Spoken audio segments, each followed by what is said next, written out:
Hope you know David had some of the best warriors that history ever recorded. The Bible spoke of one. He called him Adoni the Esnite. He took a spear and slaughtered a whole battalion. He said Eleazar, the son of Dodo, he carried a spear.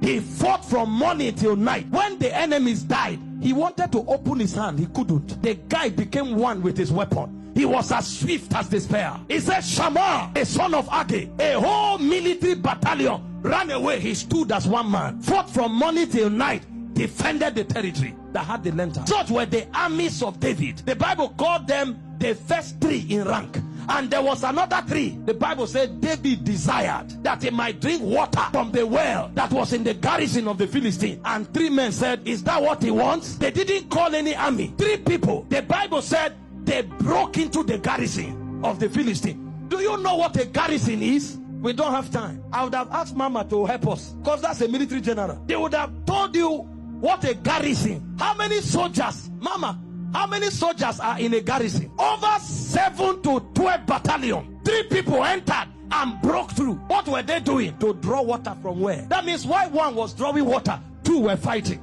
Over 12,000 soldiers.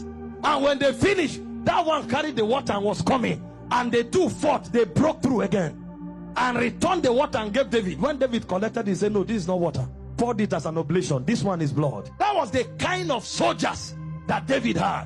But guess what David calls his safety?